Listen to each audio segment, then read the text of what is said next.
రీతిలో వేళ నీకు మంచి భవిష్యత్తు ఉంది. ఈ భవిష్యత్తును నాశనం చేసుకుంటున్నావు నువ్వు. వాస్తవంగా అసలు నీకేం సంబంధం ఉందని చెప్పి ఈ విషయంలో వచ్చావు.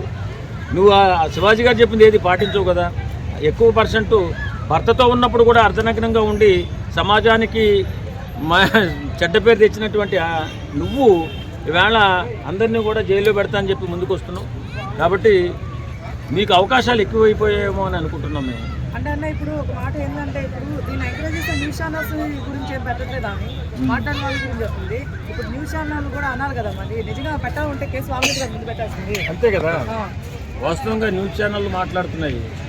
ఈ మధ్య ఒక ఛానల్లో చూశాను, పెద్ద డిబేటే పెట్టారు దాని గురించి. అనవసరం పనులు చేస్తున్నటువంటి న్యూస్ ఛానల్ కూడా మరి పెట్టాలి కదా. మరి పెట్టకుండా ఏదో సామాన్యంగా మాట్లాడే మాలాంటి వాళ్ళ మీద పెడితే ఎట్లుగా.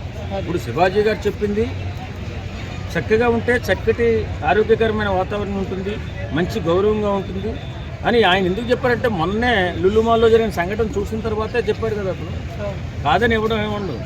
మనం మన హద్దుల్లో ఉండాలి, మనం మన సాంప్రదాయాల్లో ఉండాలి అని చెప్పాడు. తప్పే ఉంది, వింటేదను లేకపోతే మూసుకుని కూర్చోవాలి అంతే తప్ప తగుదనమ్మా అని ముందుకు వచ్చేసి నీ ఇష్టానుసారంగా మాట్లాడేసి మాట్లాడించాలక తిక్కేసి కేసులు పెట్టేస్తానంటే నీ జీవితాన్ని నువ్వే నాశనం చేసుకున్నట్టు, నీ పతనాన్ని నువ్వే కోరుకున్నట్టు. నీ పతనం దగ్గర పడింది. ఎందుకంటే అవకాశాలు ఎక్కువైపోయి, డబ్బులు ఎక్కువైపోయి, ఇష్టానుసారంగా నా ఇష్టం నేను తిరుగుతానని చెప్పి చెప్తుంది. ఆమెకి సపోర్ట్ చేసిన దరిద్రులు కూడా చాలామంది ఉన్నారు.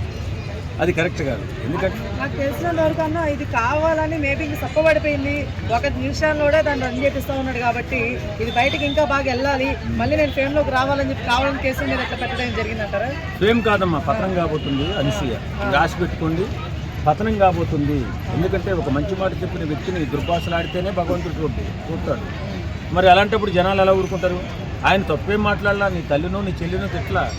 మనం ఎలా ఉంటే బంగారు తల్లుల్లో మిగులుతాము, ఇలా ఉండాలి మన సినిమా ఇండస్ట్రీలో అని చెప్పి చెప్తే మొత్తం ప్రపంచంలో ఉన్న ఆడవాళ్ళందరికీ ఆపాదించేసి మాట్లాడేసి నేనే గొప్ప ఆడదాన్ని, కొత్త సంస్కారిని, మహాపతివ్రతని అని చెప్పి ముందుకు వచ్చింది ఈవిడ. అది మాత్రం కరెక్ట్ కాదు. ఎందుకంటే ఎవరి హద్దుల్లో వాళ్ళు ఉండాలి, ఎవరు సంస్కారంతో వాళ్ళు మసలాలి. అంతే తప్ప నీ ఇష్టం ఫ్రీడమ్ ఆఫ్ అంటే నీ ఇష్టం నీది కాదంట్లా. కానీ కొన్ని హద్దులు ఉంటాయి, దాన్ని మితిమీరి ప్రవర్తిస్తే నీకు కూడా ఇబ్బంది వస్తుంది. కాబట్టి శివాజీ గారు ఒక సెలబ్రిటీ. ఇప్పుడు ఒక సెలబ్రిటీ కానీ లేకపోతే రాజకీయ నాయకులు కానీ సమాజంలో యువతకి మంచి చేసేటటువంటి మాటలు మాట్లాడాలా. మీరు ఎదిగిపోవడం కాదు, మా యువతకు కూడా మంచి సంకేతాలు ఇవ్వాలి. ఆ సంకేతాలు ఇచ్చేటటువంటి సూచనలోనే శివాజీ గారు మాట్లాడారు. మాట్లాడిన నువ్వెందుకు తగులుకున్నావు? నీదేం పని లేదు కదా. పని లేదని తగులుకున్నావు. నన్నే అంటున్నావు. ఎవర్రా గుమ్మడికాయల దొంగ ఎవరంటే భుజాలు తగులుకున్నట్టు నువ్వు బికినీతో తిరుగుతున్నావు. కాబట్టి నా ఇష్టం రాదంటే నీ ఇష్టం నీది కాదని నిన్నోడు మాట్లాడమన్నాడు. ఇందులో అవసరం లేని మాటలు మాట్లాడి అనవసరంగా వేళ 40 మంది మీద కేసు పెడుతున్నావు అంటే పతనం స్టార్ట్ అయింది. నీ పరువు కూడా పూర్తిగా పోయే సమయం ఆసన్నమైంది. నీ జీవితం నాశనం కాబోతుందని చెప్పి ఈ రకంగా చెప్పగలుగుతుంది. ఆమె తప్పేం లేదు. ఇప్పుడు ఆమె ఇష్టం ఆమె ఉంటుంది ఫ్రీడమ్ అన్నప్పుడు మరి ఈ రోజు ఎందుకు ఏడుస్తూ లైవ్లు పెట్టాలి? ఇప్పుడు ఆమె చేస్తుంది నాకు తెలిసినప్పుడు మరి ఏడుస్తూ లైవ్లు ఎందుకు పెట్టాలి, కేసులు ఎందుకు పెట్టాలి? మరి అంతే కదా, ఉన్నదే కదా మాట్లాడేది జనాలు.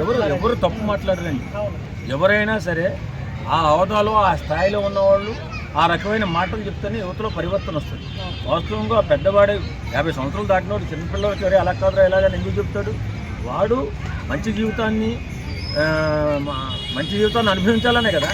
అలాగే సెలబ్రిటీ అయినటువంటి వాళ్ళు కానీ, పెద్దలు కానీ, వక్తలు కానీ మనకి ఏ రకంగా ఉంటే, మన నడక ఎలా ఉంటే, మన సాంప్రదాయం ఎలా ఉంటే మంచి బతుకు జీవనం ఉంటుందో ఆ రకంగా వెళ్ళండి రా అని చెప్తారు. అలాగే చెప్పాడు అతను. ఒక సెలబ్రిటీగా ఉండి ఎన్నో సినిమాలు చేసినటువంటి గొప్ప గా మాట్లాడే మనిషి. ఆడపిల్ల ఈ రకంగా ఉంటే, ఈ రకమైన సాంప్రదాయంగా ఉంటే మంచి పేరు సంపాదించుకుంటారు. మీరు తెలుసో తెలియకో ఇలా అర్ధనగ్నంగా తిరుగుతుంటే ఇలా అనుకుంటారు.